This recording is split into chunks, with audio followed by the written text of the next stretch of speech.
Hello बच्चों, welcome to my YouTube channel.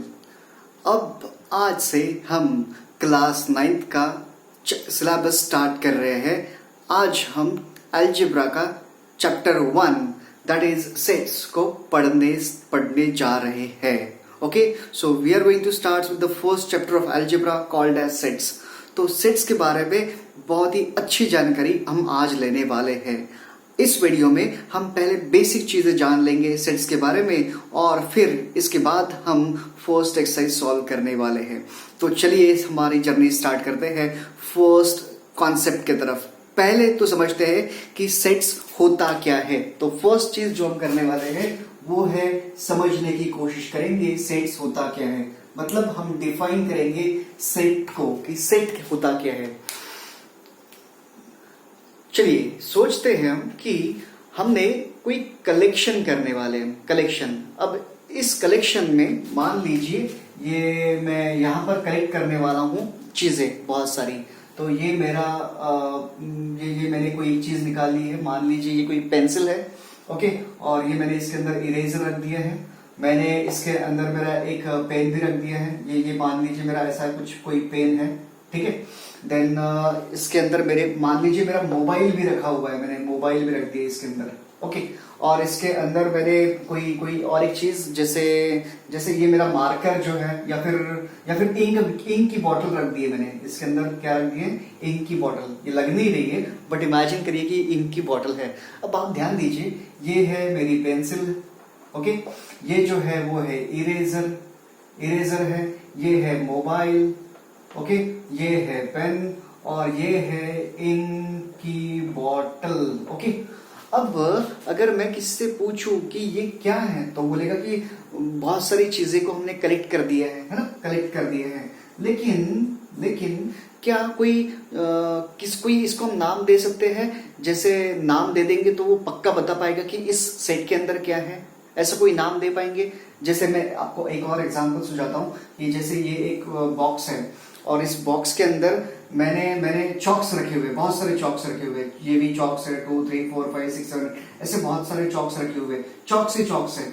अब मैं किसी को पूछूंगा कि वहां से भैया एक चॉक्स का बॉक्स दो, तो इसके अंदर क्या रहने वाला है? चॉक्स रहेंगे, राइट।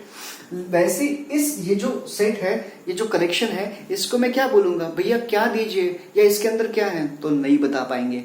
इसका मतलब और एक एग्जांपल देखते पहले। जैसे बहुत सारी चाबियों का गुच्छा और जैसे फ्लावर होता है, फ्लावर्स, बहुत सारे फ्लावर्स को हम कलेक्ट कर देंगे तो उसका एक बुके बनता है, राइट। तो ये जो चीजें हम पढ़ रहे हैं इसको हम कहते हैं कलेक्शन मतलब बहुत सारी चीजों को एक साथ जमा कर देना, उसको हम बोलते हैं कलेक्शन। लेकिन अब हमें पढ़ना है सेट। तो कलेक्शन और सेट का मतलब क्या है? तो कलेक्शन कैसा होना चाहिए? ये भी कलेक्शन है, ये भी कलेक्शन है, लेकिन इस कलेक्शन को तो हम नाम दे सकते हैं। इसको क्या कलेक्शन को नाम दे सकते हैं? हम बोल सकते हैं कि बॉक्स ऑफ चॉक्स, है ना। इसको हम बोल सकते हैं कि ये चॉक्स का बॉक्स है। इसको क्या बोलेंगे हम? किस चीज का कलेक्शन है? नहीं बता पाएंगे हम, ओके। ये भी कलेक्शन है, ये भी कलेक्शन है, लेकिन इस कलेक्शन को नाम दे सकते हैं, इसको नहीं दे सकते हैं। तो ये जो सेट है इसकी डेफिनेशन बनती है, it is a collection. It is a collection. किस चीज का collection? It is a collection of well defined objects. It is a collection of well defined objects. अब आपको समझ में आ रही है बात कि वेल डिफाइंड ऑब्जेक्ट्स क्या रहेंगे? एक और एग्जांपल देता हूं मैं। जैसे समझ लीजिए मैं कलेक्शन कर रहा हूं, ये बॉक्स, ये जो ब्रैकेट लिखा हमने, इसके अंदर मैं कलेक्ट करने वाला हूं। इसके अंदर मैंने कलेक्ट कर लिया अमोल को। अमोल किसी पर्सन का नाम है, मेरे फ्रेंड का नाम है अमोल, उसको लिख लिया मैंने। और फिर इसके अंदर मैंने बैग डाल दी। किसकी बैग है आई डोंट नो हमने, लेकिन इसके अंदर बैग लिख दिया। इसके अंदर मैंने प्रियांती स्कूल का भी नाम लिख लिया है, प्रियांती इंग्लिश स्कूल। क्या कर दिया हमने क्या कर दिया? हमने कलेक्शन किया। किस चीज का कलेक्शन किया? हमने अमोल को एक जगह ले लिया, हमने बैग लिया और स्कूल ले लिया, तीनों का कलेक्शन ले लिया। लेकिन ये कैसा आड़ा टेढ़ा कलेक्शन है? इस कलेक्शन को हम नाम दे पाएंगे? कुछ नहीं दे पाएंगे। लेकिन अब देखिए, अब आपके सामने एक चीज आ रही है जो आपको बहुत अच्छे से आएगी। बताइए, सेट के अंदर लिख रहा हूं मैं 1 2 3 4 5 एंड सो ऑन। आ गई, चेहरे पे खुशी आ गई आप लोगों की। बताइए ये क्या है? यस राइट, ये कौन है? हमारा नेचुरल नंबर्स। तो ये नेचुरल नंबर्स का क्या बनता है, सेट। तो ये क्यों क्यों है, जैसे मैं कहूंगा नेचुरल नंबर, आप सबके मन में एक ही चीज आने वाली, एक ही चीज, 100% एक ही चीज, कौन सी वाली, 1 2 3 4 5 6 7 एंड सो ऑन। तो what is set, collection, number 1 collection, number 2 of well defined objects, collection of well defined objects. 3 चीजें आपको याद रखना है सेट का मतलब। ओके, अब हमने तो बहुत सारे सेट्स पढ़ लिए हैं नंबर सिस्टम में। ये नेचुरल नंबर हो गया, एक बार फिर से रिवीजन कर लेंगे। इस नेचुरल नंबर्स में हमने अगर 0 ऐड कर दिया है तो आपको और एक सेट मिलता है जिसको हम कहते हैं होल नंबर्स का सेट। इसके अंदर अगर हमने नेगेटिव नंबर्स को भी ऐड कर दिया तो हमें मिलने वाला है इंटीजर्स का सेट, है ना, करेक्ट है, इंटीजर्स का सेट। And then rational number and so on. हमारा पहले इस अभी इंटेंशन क्या है पढ़ने का, सेट्स पढ़ना है हमें। तो क्या हमें सेट समझ गए, हाँ समझ गए। सेट्स क्या होता है, ये एक कलेक्शन होना चाहिए वेल डिफाइंड ऑब्जेक्ट्स का। मतलब अगर मैंने इसको नाम दे दिया तो उस सेट के अंदर सबके लिए एक जैसी चीजें होनी चाहिए, एक जैसी चीजें, मतलब उसके अंदर और कोई भलती चीज आ ही नहीं सकती है। अगर ऐसा है तो उस कलेक्शन को हम कहेंगे सेट्स। ओके, अब सेट्स को मैथमेटिक्स में लिखने के, सेट्स को मैथमेटिक्स में लिखने के जो है वो 2 तरीके हैं। वो 2 तरीके के बारे में हम पढ़ने वाले हैं। वो 2 तरीके कौन से हैं तो वो अब हम देखेंगे। और वो 2 तरीके हमारे पास है। एक होता है, ओके, ये हमने सेट्स पढ़ लिया।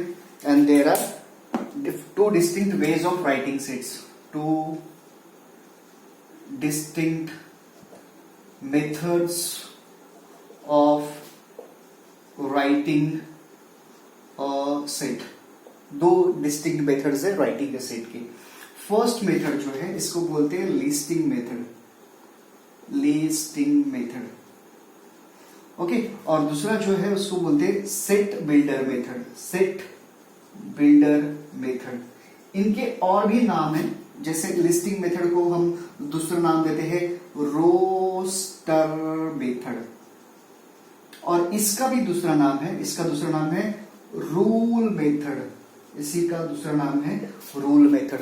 ओके, अब बच्चों यहां जाने से पहले एक चीज हम अच्छे से जान लेते हैं सेट्स के बारे में। कौन सी चीजें, नंबर 1, सेट को हमेशा कैपिटल लेटर से डिनोट किया जाता है। आपको पता है वैसे ही बात, एन एन कैपिटल है, नेचुरल नंबर्स का सेट। होल नंबर्स कैपिटल है, होल नंबर्स का सेट। इंटीजर्स आई किसका सेट है, इंटीजर्स का, कैपिटल लेटर्स में। तो ये चीज हम अच्छे से जानते हैं कि सेट्स को जो है वो कैपिटल लेटर से डिनोट किया जाता है, राइट।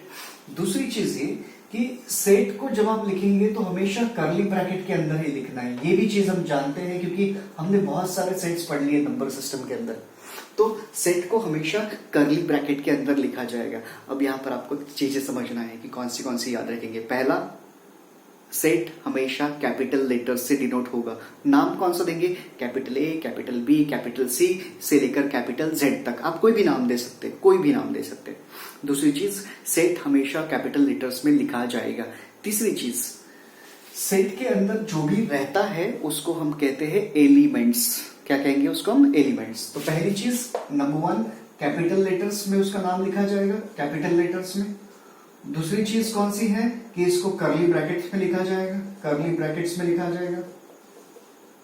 तीसरी चीज कौन सी, इसके अंदर जो चीजें रहेंगी उसको हम क्या बोलने वाले हैं, एलिमेंट्स कहने वाले हैं। और ये जो एलिमेंट्स रहेंगे उनको हम स्मॉल लेटर्स से डिनोट करेंगे, हम small letters a b c, इस तरह से। सेट का नाम कैपिटल लेटर्स, सेट के अंदर में रहने वाले को क्या कहेंगे हम, एलिमेंट्स। एलिमेंट्स हमेशा कैसे डिनोट होंगे, स्मॉल लेटर्स से, ठीक है। दूसरी चीज, ये जो एलिमेंट्स है, जैसे मुझे बोलना है कि भैया 1 जो है ना, 1 कहाँ रहता है, तो n के अंदर रहता है। लेकिन मैं हिंदी में लिखूंगा या मैं इंग्लिश में भी ऐसा लिखूंगा, 1 इज इन सेट ए। क्या मुझे अगर बताना है कि 1 इज इन सेट n, तो मुझे इतना लिखने की जरूरत ही नहीं है। हमारे पास एक छोटी चीज है जो हमें बताएगी। देखो मैं कैसे लिख रहा हूं, 1, और ये देखो क्या किया मैंने, 1 बिलोंग्स टू n। ये जो आपको ई के जैसा दिख रहा है, झुका हुआ, ऐसा चपका हुआ ई जो दिख रहा है, इसको बोलते हैं बिलोंग्स टू। ये किसका सिंबल है, बी बिलोंग्स टू, कैसे पढ़ूंगा इसको मैं, 1 बिलोंग्स टू n, 1 किसका है, n का है। बात समझ में आ गई आपको। तो ये आपको कुछ चीजें याद रखनी है। Let us repeat. भैया सेट क्या होता है, set collection of well defined objects होता है। सेट कैसे लिखते हैं, तो सेट को हमेशा कैपिटल लेटर से डिनोट किया जाता है। सेट किसके अंदर लिखा जाता, हमेशा करली ब्रैकेट्स के अंदर लिखा जाता। सेट के अंदर जो रहते हैं उनको क्या बोलते हैं, उनको कहते हैं एलिमेंट्स। सेट्स जो है हमेशा स्मॉल लेटर से डिनोट होते हैं। सेट हमेशा, एलिमेंट जो रहेंगे वो हमेशा स्मॉल लेटर से डिनोट होंगे। और अगर कोई सेट के अंदर है तो लिखेंगे ऐसे, वो element belongs to set, elements belongs to set. 1 belongs to n, 2 belongs to n, 3 belongs to n। अब मुझे बोलना है एप्पल n के अंदर है क्या, एप्पल, एप्पल, हाँ मैं सही बोला, सही एग्जांपल दिया मैंने, एप्पल ही बोलना है मुझे। क्या एप्पल n के अंदर होता है, नहीं होता है। तो देखो मैं क्या बोल रहा हूं, Apple is not in n ना। तो देखो मैं क्या कर रहा हूं, ये e बनाया हमने और इसको ऐसा क्रॉस कर दूंगा, ठीक है, इतना ही, बहुत ज्यादा बड़ा नहीं बनाना। Does not belongs to n। अब इसको पढ़ूंगा कैसे, एप्पल, ये क्या लिखा मैंने, बिलोंग्स टू, यहां क्या बोलूंगा मैं, does not belongs to n। मैं इसको इंग्लिश में भी लिख के देते हैं, apple does not belong to n, इस तरह से। Apple does not belong to n, apple does not belong to n। तो ये सिंबल हो गया बिलोंग्स टू का, ये हो गया डज नॉट बिलोंग्स टू का। चलिए अब आप आगे देखते हैं, ये जो 2 मेथड्स है उसे हम कैसे लिखने वाले हैं। चलिए स्टार्ट कर। तो हम क्या देख रहे हैं अभी, methods of writing a set, methods of writing a set. तो कौन सी मेथड्स है हमारे पास, 2 मेथड्स है। फर्स्ट मेथड कौन सी है, इसको हम कहते हैं लिस्टिंग मेथड, लिस्टिंग या फिर रोस्टर मेथड, लिस्टिंग या फिर रोस्टर मेथड। और दूसरी जो है उसको हम कहते हैं सेट बिल्डर, सेट बिल्डर और रूल मेथड। ये 2 मेथड्स हैं हमारे पास। ओके, अब जिस तरह से हम लिखेंगे तो आपको आइडिया क्लियर आएगा कि इसमें क्या करना है, इसमें क्या करना है। पहला, सेट को हम करली ब्रैकेट्स के अंदर लिखेंगे, यहां पर भी और यहां पर भी। तो ये जो है वो कुछ भी चेंज नहीं हुआ है। ये किसके लिए हमने लिखा है, ये किसके लिए बताया हमने कि दोनों मेथड्स में जो सेट रहने वाला है वो कैपिटल लेटर्स के अंदर ही रहेगा, ठीक है। दूसरी चीज, जैसे इसमें क्या होने वाला है, जो एलिमेंट्स रहेंगे उसको हम कॉमा से सेपरेट करेंगे, कॉमा से सेपरेट करने वाले, ठीक है। लेकिन यहां जो है वो इसके अंदर जो रहेंगे एलिमेंट्स को हम लिस्टिंग नहीं करने वाले, लिस्टिंग नहीं करने वाले। तो यहां पर जो है elements are written, elements are written by specific property, by specific property. तो यहां पर हम एलिमेंट्स लिखने ही नहीं वाले। हाँ, ये जो मेथड है ना रूल मेथड, इसमें हम प्रॉपर्टी नहीं लिखने वाले, इसमें हम एलिमेंट्स नहीं लिखेंगे, इसके अंदर प्रॉपर्टी लिखेंगे। हम एग्जांपल देता हूं मैं, रुकिए। और एक चीज, तीसरा, ये जो ये नाम के दिया हमने लिस्टिंग मेथड। तो लिस्टिंग में क्या होता है ना, जैसे एग्जांपल दे रहा हूं मैं आपको। मार्केट में गए हम या किसी भी शॉप में गए, भैया मैगी दीजिए, भैया चॉकलेट दीजिए, भैया चिप्स दीजिए। क्या किया हमने, लिस्ट ही बनाया, ठीक है। उल्टा कर देते हम इसको, भैया चिप्स दीजिए, मैगी दीजिए, चॉकलेट दीजिए, उल्टा कर दिया। कुछ फर्क पड़ा इससे, नहीं पड़ने वाला। तो यहां भी फर्क पड़ने वाला नहीं है। लेकिन मुझे आप बताइए, आप दुकानदार को एक बार जो चीज ले ली है और वो आपको सेकेंड टाइम नहीं चाहिए, आप उसको बार बार बोलोगे। लिस्ट में क्या होता है, लिस्ट में क्या होता है, आप एक चीज अगर चाहिए तो उसको आप रिपीट नहीं करते। सेम चीज यहां पर भी होने वाली है। इसका मतलब देखो बच्चों, केयरफुली, आप ABCD की जगह आपने ACDB लिखा तो भी गलत नहीं होने वाला। तो यहां पर क्या लिखा हमने, order is not important, order is not important. Order important नहीं है, आप कैसे भी लिखो, ABCD लिखो, ADBC लिखो, DCB लिखो, कुछ भी चलेगा, बिल्कुल चलेगा, बिल्कुल चलेगा, ठीक है। रिपीट करते हैं, ये क्या है भैया, तो लिस्टिंग मेथड में और सेट बिल्डर मेथड, सेट जो है वो करली ब्रैकेट में ही रहने वाला है, यहां पर एलिमेंट्स रहने नहीं वाले। तो कैसे करेंगे हम, तो यहां पर हम प्रॉपर्टी लिखेंगे, प्रॉपर्टी। और वो प्रॉपर्टी बताएगी कि उसके अंदर कौन है। हम इसके ऊपर एग्जांपल लेंगे तो क्लियर होगा आपको। यहाँ पर क्या बताया हमने, एलिमेंट्स लिखेंगे। अब भी हमने देखा था एलिमेंट्स को हम रिप्रेजेंट करते हैं स्मॉल लेटर से, तो ये आपके सामने स्मॉल लेटर से डिनोट कर दिया हमने ABCD। लेकिन यहाँ पर हमने क्या यूज किया, एलिमेंट्स को सेपरेट करने के लिए कॉमास का यूज किया। तो यहाँ पर आपको याद रखना है, पहली चीज कौन सी, कर्ली ब्रैकेट्स, दूसरी चीज कौन सी, कॉमास, तीसरी चीज कौन सी, ऑर्डर जो है वो इंपॉर्टेंट नहीं है। और फोर्थ हमने देखिए फोर्थ कौन सा, कि इसमें सारे elements, all the elements are to be written, all the elements are to be written. इसमें ऐसा कोई एलिमेंट छोड़ नहीं सकते हम, सारे एलिमेंट लिखने पड़ते हैं इसके अंदर। तो ये एक बड़ी इंपॉर्टेंट चीज है। अब यहाँ पर एक एग्जांपल देता हूँ कि क्या करना है। जैसे देखिए मैं आपको एग्जांपल देता हूँ, लिस्टिंग का हम एग्जांपल लेते हैं, लिस्टिंग का। तो देखो मैं क्या कर रहा हूँ, 2 4 6 8 10। अब ये एलिमेंट्स को मुझे कौन से मेथड से लिखना है, ये सॉरी यहाँ पर हमें कौन सा ब्रैकेट देना चाहिए बच्चों, कर्ली ब्रैकेट। तो ये हो गया लिस्टिंग मेथड। अब इस लिस्टिंग मेथड को मुझे लिखना है रूल मेथड से। तो कैसे लिखने वाला हूं ध्यान दीजिए। पहली चीज, सेट को नाम देना पड़ेगा, सेट को नाम दे दिया हमने कैपिटल लेटर्स। अब कर्ली ब्रैकेट में लिखना पड़ेगा, देखिए सेट हमेशा कर्ली ब्रैकेट में रहेगा, मेथड कोई भी रहे।